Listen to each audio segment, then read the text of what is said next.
Mais na ye komona na kati ya même vision Nzamba meminga mais azomemanga côté ya ba comédien. Na 2023 il y a 5 comédiens bazokufa. Et 5 comédiens bakozala empoisonné. Ya liboso bakobanda ko empoisonné. Na moni bazokomelanga kombo ya Karine Mpala. Na moni bazokomelanga kombo ya Karine Mpala. Akozwa d'abord coup ya liboso na moni bakoyiba ye biloko. Akozwa coup moko ya vol, ya perte. Ako perdre biloko moko ebele. Deuxième plan bakotiele poison. Et poison wane komeme na kati ya liwa.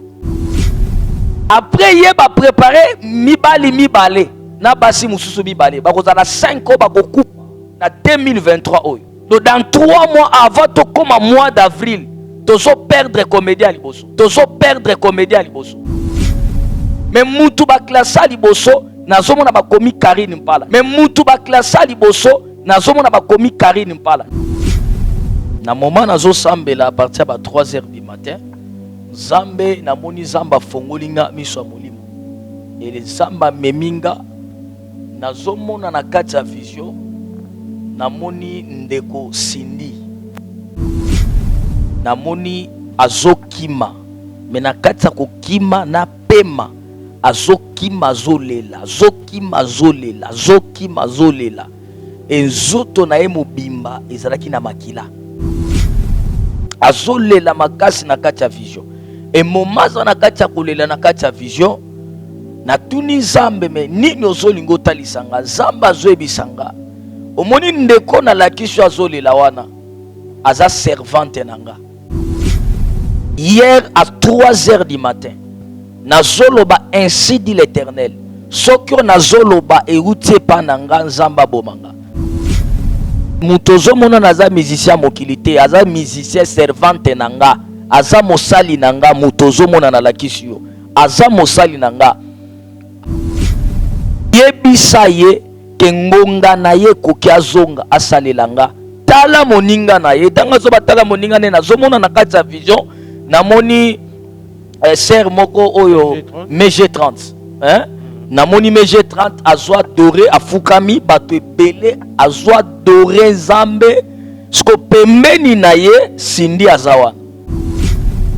Et puis ebisinga yebisa moni kolela zolela na makile zotanga ye. Bisika zali akozwa déception ya makasi et déception akozwa mutu wana ko décevoir yendenga tikala ko décevoir basi mususu. Na tuni Nzamba ko décevoir yendenge nini. Le Seigneur me dit mutu wana comportement na ye asuisaka chance ya mutu.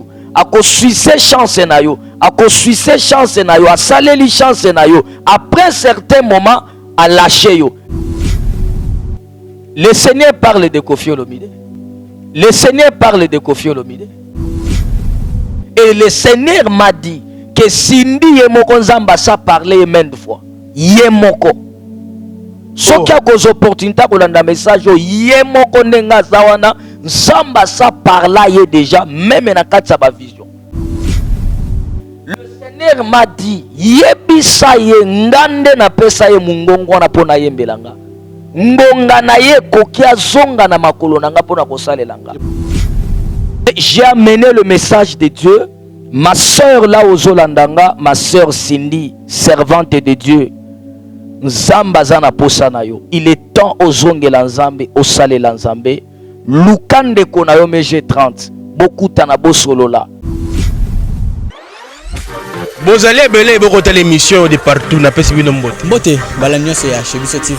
Oui malamu na mission na bino réponse à nos questions. Yande ko na pesi moyini nanga mbote, moyini bonjour, moyini nanga bonsoir. Mbote na balani nyonso ya chez Biso Télévision, la chaîne qui vous ressemble. Merci pour la fidélité, merci na lolenge vos orateurs ya consommer Biso awa. Yo s'abonner na noter, cliquez, s'abonner et puis n'oublie pas il y a quoi activer cloche, il y a notification pour être aux angles émission na Biso T.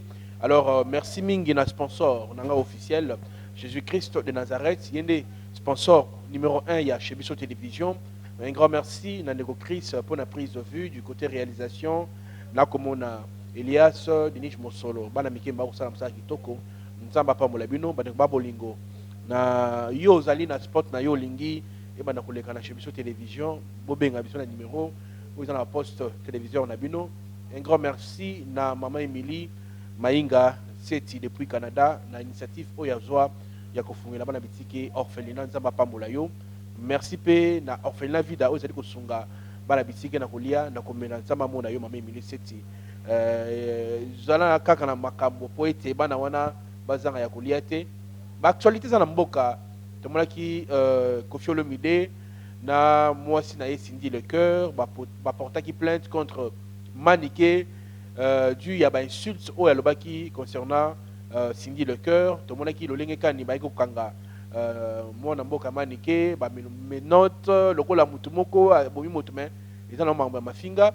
Alors bato ba sepelaki te moi mingi bato ba sepelaki te na lolenge ba agent de l'ordre ba finga ki ndenge ba ko memayi to boyite me kasi sengeli pe quand on appelle agent de l'ordre il faut y en a ndenge sengeli na yango nzamba la raté nzamba pas lobby concernant Cindy Le Cœur à travers Mosel Naye papa Moïse yé dans le baranzamba ko saraté. Mesdames messieurs, je m'avais dire bonjour à mon invité papa Mbote. Bonjour papa Chic. Sangoni non Zambe na bino azobate la biso. Voilà to sambela ya moto kota na mozindo émission lelo. Baba kwa jina na Yesu Kristo de Nazarete tunyacha hii mission kumikono yako tunalabisha kila kazi ya ngizi ya shetani tunaimplore grâce na faveur yako kwa jina na Yesu Kristo amen. Amen. Yes. L'homme de Dieu premièrement tout un message oyo Nzambe appelle ça kiyo parce que benga kinga olobi ko za na message akopé ça Cindy Le Cœur concernant arrestation ya Maniké. Nzamba lobini. C'était na pesina numbote na batunyo so bazolanda biso que le Seigneur vous bénisse. Vous savez Nzamba lobaka pamba te. Soko moni Nzambe ala musi mosali na ye apesi message c'est-à-dire Nzamba zana eloko moko azana posa loba pe eloko moko esalama. Parfait. Et puis soko moni Nzamba lobeli yo c'est-à-dire Nzamba zana posa na yo soit azana mission moko na yo. Ozomona depuis oyebinga na uti est na ye Kinshasa na tikala kolobela makambo ba musicien te.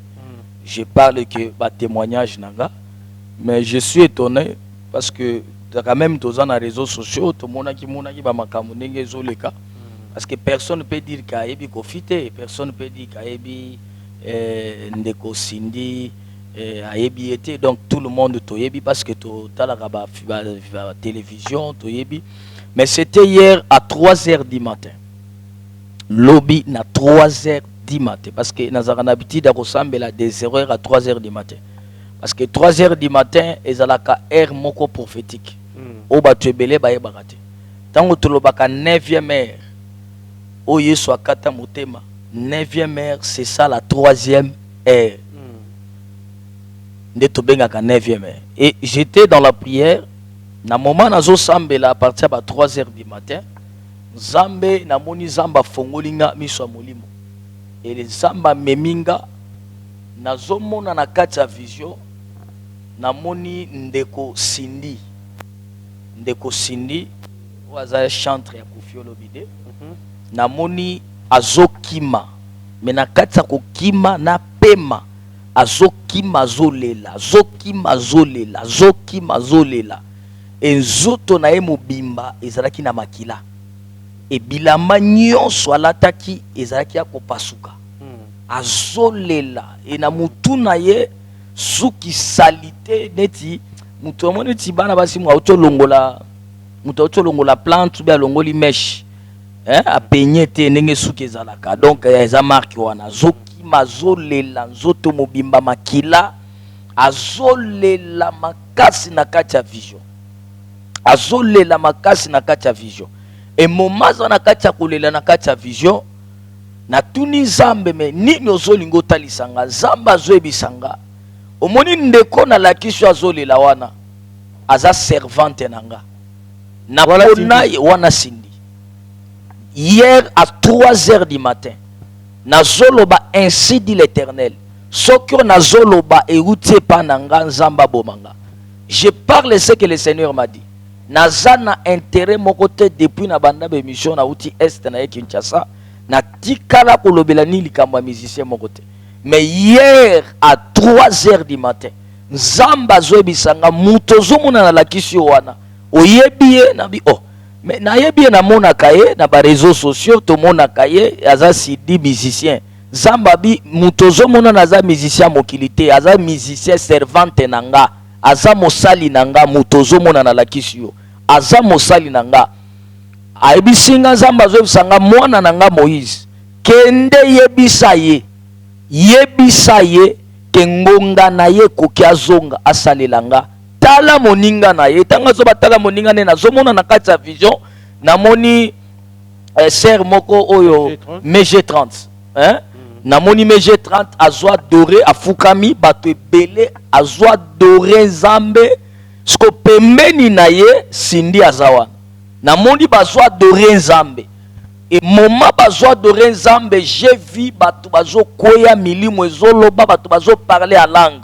et le Seigneur me dit tale loko naza na posa salelanga na ndeko na ye naponaki bango mibale pona na tombola bango basalela ngai me ndeko na ye asazongi azozela nini ngonga na ye koki azonga asalelanga musala epi ayebisinga yebisa moni kolela azolela na makile ezotanga ye bisika azali akozwa déception ya makasi e déception akozwa mutu wana akodesevar ye ndenge atikala kodesevar basi mosusu e natuni nzambe akodesevar ye ndenge nini le Seigneur me dit mutu wana comportement na ye asuisaka chance ya mutu akosuise chance na yo akosuise chance na yo asaleli chance na yo après certain moment alâche yo et tango akolâche ye ekozala grave ngonge koki yebisa ye azonga na makolo nanga aza mosali nanga akosalela nga wana na kati ya vision nazozwa message voilà mais sikoyo moto yo esengi koyeba ke Sindi le cœur azali mwasi ya bato ya papa Koffi Olomide moto tokoloba na azaka na muta quartier latin to le Seigneur parle de Koffi Olomide. OK ndenge basawana normalement bokanga nani message oyo nzamba aza na posa Sindi azo normalement baza le Seigneur m'a convaincu, le Seigneur m'a parlé hier à 3h du matin que Sindi aza servante na ye. Il a choisi Sindi depuis le ventre de sa mère pour nasalele musala. Et le Seigneur m'a dit que Sindi yemoko nzamba sa parlé maintes fois. Yemoko. Soki akozo opportunité kolanda message yemoko ndenga zawana nzamba sa parla ye déjà même na kati ya ba vision. Mais bisika zo mikuta moya se libéra bimande komi passe. Mais azwa décision nzamba sungai.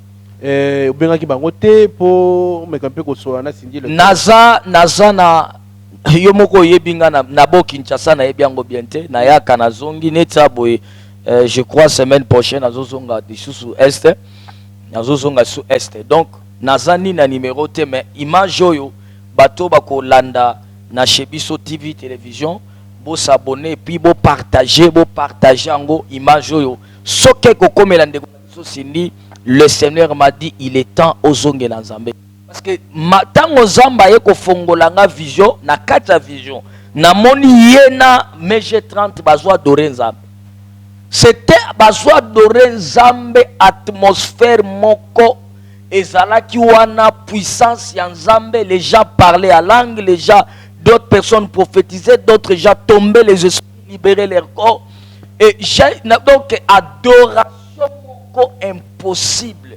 Le Seigneur m'a dit yebisa ye ngande na pesa ye mungongo na pona yembelanga ngonga na ye koki azonga na makolo nanga pona kosalelanga bonsoir zongite conséquences ne ozani conséquences zamba parce que conséquences zamba la kinga message ayebisi omoni ndenga zolela na makila na nzoto akozwa déception oyo na vine mobimba kolela makasi et soki azongeli ngate nzambe na ko récupérer amna.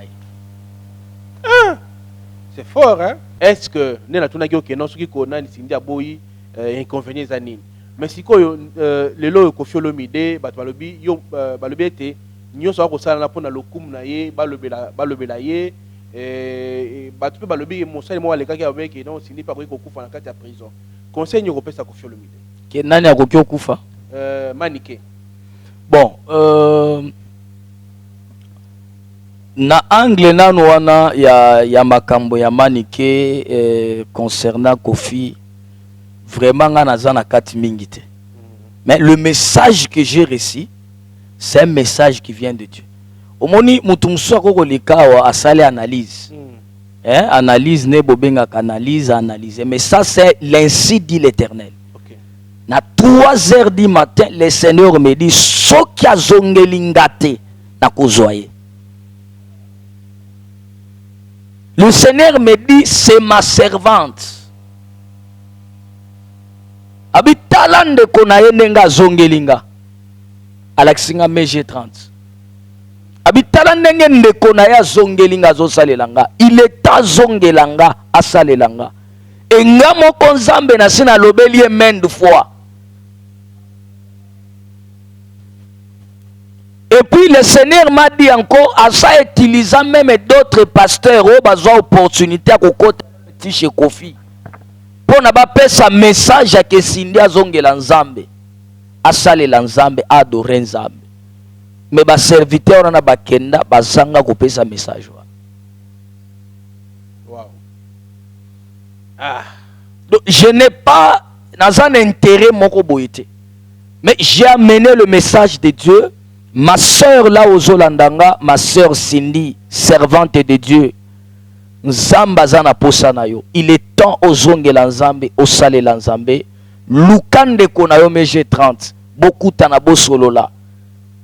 Libala eza libala ataba bali yo, ce n'est pas un problème. Libala ekokyo kabola mutuna nzambe te. C'est-à-dire même si au bali, oui. Mais si que tu es appelé à servir Dieu, sers Dieu. Parce que obi que nzambe alinga ko kabola gloire na mutute. Le fait que nzamba salio grâce au salela ye et Dieu voit que ozolingo salela yete, au lieu à perdre yo pour dire bon ko récupérer âme na yo. Pour na ko protéger grâce au atchekatina. Je vous dis papa Chic, Cindy Leker c'est un servant de Dieu. Et yé moko place azaza na katsa koyeba yango mengonga na ye koki azongela nzambe. Et puis eloko na kosenga soki akolanda message oyo atika biloko wana alimbisa bamanike babiloko to wana alongola. Et deuxième message na ye kozwa nga na mboko ya Kinshasa na yebani na mutu te. Depuis na ye Kinshasa na yebina no ata Kinshasa malamu te. Mais na ye komona na kati ya même vision Nzamba meminga mais azomemanga côté à ba comédien. Mais comment Nzamba azomemanga côté à ba comédien? Le Seigneur me dit apôtre Sakola yebisa na batuana ba comédien. Na 2023 il y a 5 comédiens bazokufa. Et 5 comédiens bakozana empoisonné. Il y a liboso bakobanda ko empoisonné. Na moni bazokomelanga kombo ya Karine Mpala. Karine Mpala. Karine Mpala. Mais na yeba ete na yebite ba komelinga Karine Mpala. Tala nta on azo tala na moni aza mwindu. Nzamba zotu na ngesko na yebi ete. Le Seigneur me dit il ça y est. Assemble mingi parce que basi ba préparer. Akozwa d'abord coup ya liboso na moni ba koyiba ebiloko. Akozwa coup moko ya vol, ya perte. Ako perdre biloko moko ebele. Deuxième plan, bakotie les poisons. Et poison wane komeme na kati ya liwa. Après ye ba préparer mibale na basi mususu mibale. Bakozala 5 ans bakokupa na 2023 oyo. Donc dans 3 mois avant to comme mois d'avril, tozo perdre comédien liboso. Mais mutu ba classe liboso nazomona ba komi Karine Mpala. Na yebi ete c'est ma première fois oyo kanga depuis na uti est na yena mboko oyo. Nalobela makambo peut-être na pesa ba message neti ya ba bizisi ya banani. Donc siko au bon lipo na maman Karine te, maman Karine Mpala zali bongo artiste comédien joueur ka sala ka fierté ya mboka na biso. Ta onza matali sio bongo samele po na été puis obengi était pour ce message. Mais na kobenga da sana numéro mutute mais je vous appelé tant on a benga que na biso na zana vision na zwaki papa Chic il fallait na sa l'émission parce que na yebi batute opportunité munen ezali à travers écran tozolanda c'est-à-dire ndenge bazawana message tango ebimi parce que Bible zoloba tout ce qui est révélé est condamné par la voie de la prière c'est-à-dire ndenge bazawana na message ebimi mutu nyonso ayambi message na ye akoki kozala peut-être ndeko Karine akozala na pasteur na ye akokoluka pasteur na ye asambeli po na ye bakoti vraiment ba prière et puis ye moko passe à la prudence. Ndeko sindi pe na message parce que nzambe pe ye moko asalobeli déjà sindi. Ye moko azwaka ba révélation wana. Ye moko parce que Dieu m'a confirmé cela. Ye pe akokipe kozwa décision peut-être na pasteur oyo bisika sambela parce que na okoloba teke bo lukaka kanga. Non, wana komi likamususu. Donc akokipe ko luka pasteur na yebisika sambela ka pese message oyo pasteur wana sunge na ba prière azupe décision ya kozongela nzambe koyembela nzambe parce que Bible zoloba que dans le monde des humains notre Dieu n'a rien à faire sans avoir révélé ses secrets à leurs serviteurs que les prophètes. C'est-à-dire nzamba kokyo sale lo côté so qui a révélé ba secret na été pas ba prophète na ye. C'est-à-dire message zobi melande ko sindi ezali nzamba lingi azana poso zongele c'est-à-dire ko sakana na voix ya nzambe te. Et puis ndeko Karine mpala bisika okolanda message oyo lukanzambe na profondeur peut tirer attention na ba comédien nyonso bo lukanza parce qu'il est temps ya ko lukanzambe. Merci beaucoup l'homme de Dieu, merci beaucoup Nanenge onimaki invitation na biso na bandi bato basenga kiyo obondi la pona bango na otiko moi 5 minutes obondi la pona peuple de Dieu et puis on a Karine mpala et puis pour na Cindy le cœur bato nyonso pe batali biso na Chebiso télévision. Un grand merci à mon sponsor officiel, Jésus-Christ de Nazareth. Merci beaucoup. Merci Papa Chic. Que le Seigneur vous bénisse. Nzamba pambola bande konyon sur bazolanda biso partout dans le monde entier. Ezali apôtre Moïse Kasongo ya Est. Je pense que na émission teko le Kabolanda qui témoignage ya maman Oyo azalaki na zem ya 8 mois mwana a se décomposé na libumu mwana kufi ba docteur ba confirmé na Canada. Et lorsqu'elle m'appelait au Sambeli et Zamba Fongola qui makambo. Mais mobile n'a pas témoigné qui je pense que Tokota qui n'a profondeur te.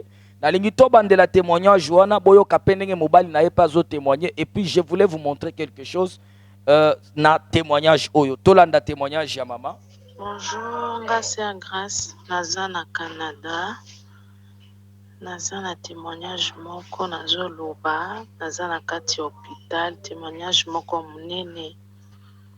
Miracle oyo esalemeli nga depuis nabotami natikala komona miracle boye te. Naza awa na hôpital naza na zemi ya 8 mois eloko ezo etoni ngai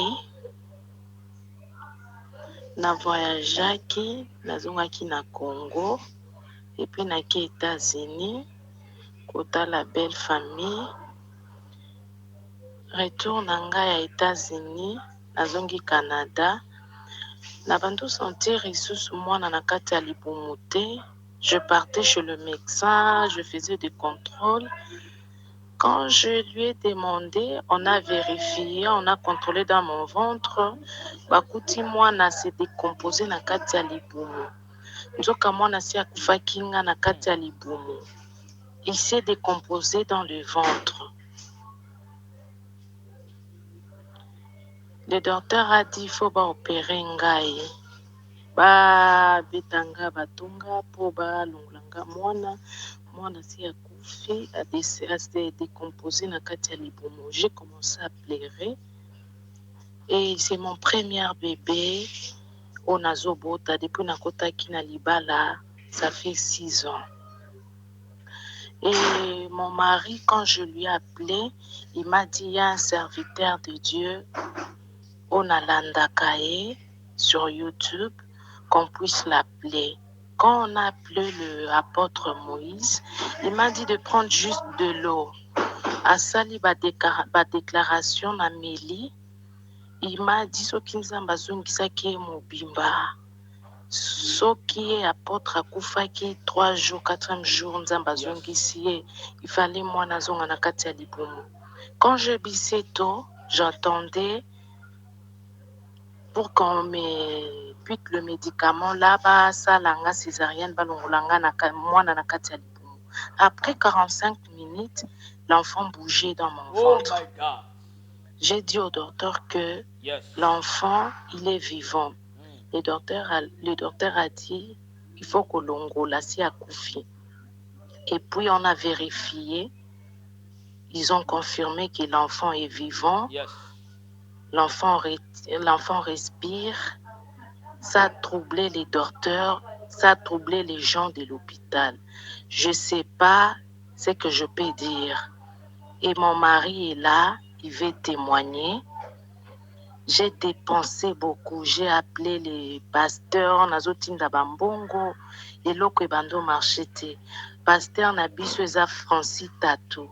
Papa Nabiso ya Molimo. Nasali nyonso en tout cas, ça n'a pas tenu.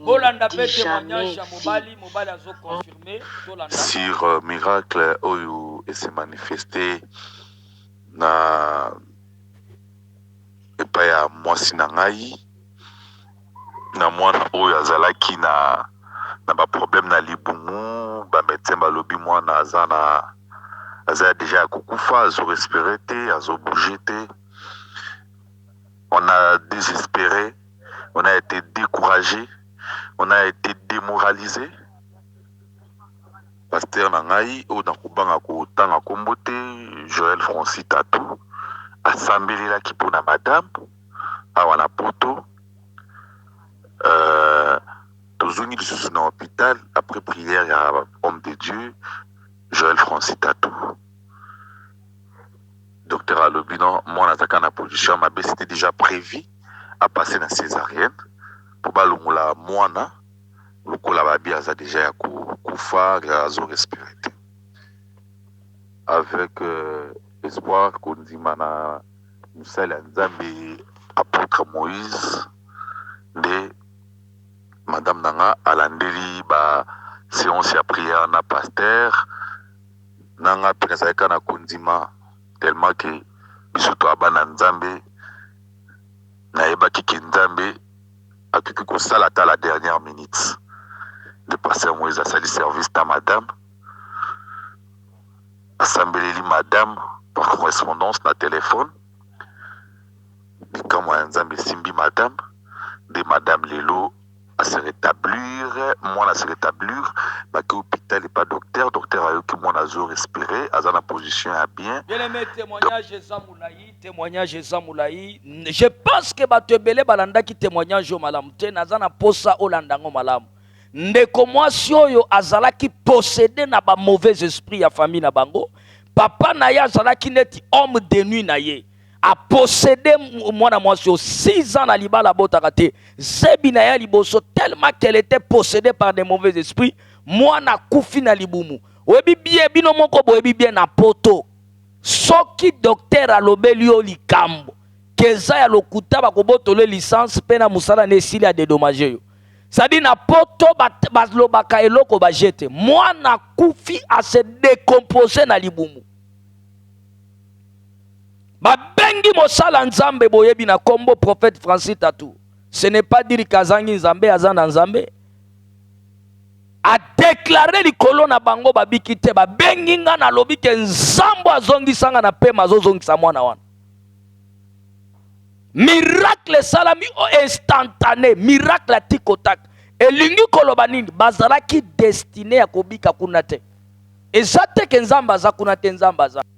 Bazalaki destiné Kananga na chemin nanga pour dire quoi okoki kozalozana ba prophète olandaka na bango ba prière okoki kokuta ba prophète ba sambela pona yo bikate ba sala ba ventire pesa bo frande ozo solution te mais le Seigneur peut utiliser une autre prophète comme l'ange de ta libération.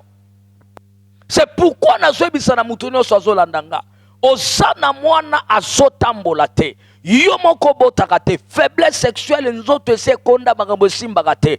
Ozo remarquer que deposa na poto zwaka mikanda te. Ozo remarquer que makambo nyonso se kufi na vi na yo. Na ye kolobela benganga semaine oyo.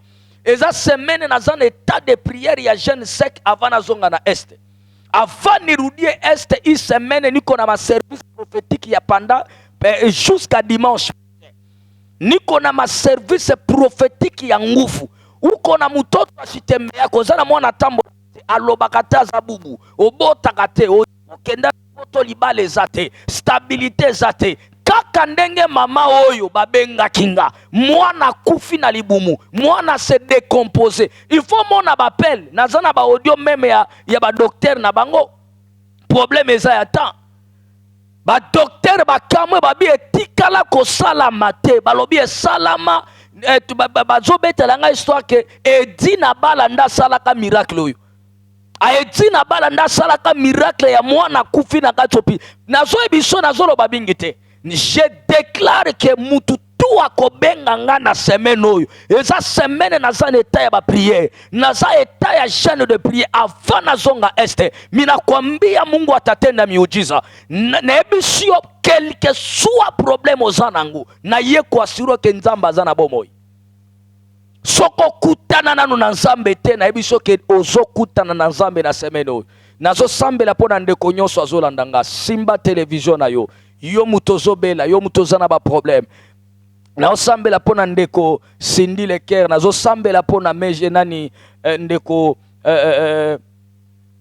oya zolanda biso Karine nazo sambela pona bandeko nyonso zwa maboko na yo Simba TV na yo zolanda. Je vais déclarer Mungu wa majeshi, Mungu wa miujiza, banakuita Jova Rafa, Jova Nisi, Jova Shabaota, uko Mungu wa Abrahama, wa Isaka, Mungu wa Israela. Mina déclarer au nom de Jésus-Christ de Nazareth, kila mtu anafuata hii emission eko na magonjwa, eko na maproblème, eko na